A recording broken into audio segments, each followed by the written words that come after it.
We begin tonight with breaking news just 3 days after U.S. President Donald Trump launched a trade war. He's now backing down, at least temporarily. The U.S. is pausing tariffs on most Canadian and Mexican goods.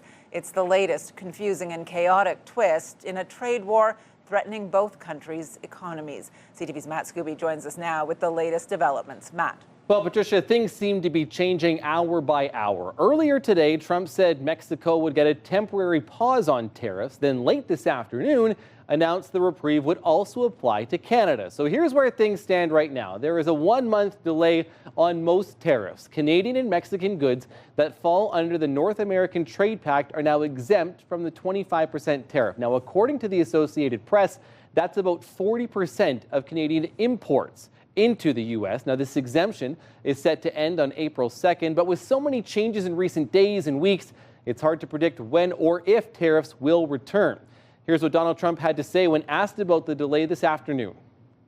This is something that we have to do. There'll always be a little short-term interruption. I don't think it's going to be big, but the countries and companies that have been ripping us aren't particularly happy with what I'm doing. But the United States will be very happy. And, you know, our farmers are going to be very happy. And again, there'll be disruption. Despite what Trump says, farmers in states like Kansas are expressing concern over the tariffs. Now, Canada's keeping its retaliatory tariffs on $30 billion of American goods, but it is delaying the second wave on $125 billion of products until April 2nd. Premier Doug Ford says the province's retaliatory measures will also remain in place, but he's also going a step further. We're going to put a 25% tariff on electricity coming from Ontario to Michigan, New York, and Minnesota. And isn't this a shame? It's an absolute mess.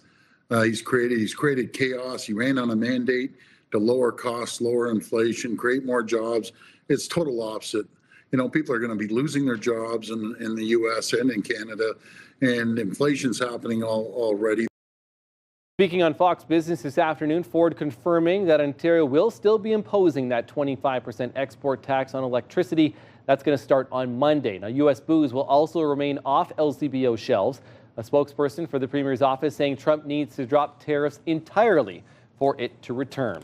Now, this tariff whiplash causing more turmoil on the stock markets with all the major exchanges down again today. It's also creating a lot of uncertainty for manufacturers, businesses, and workers on both sides of the border. Patricia.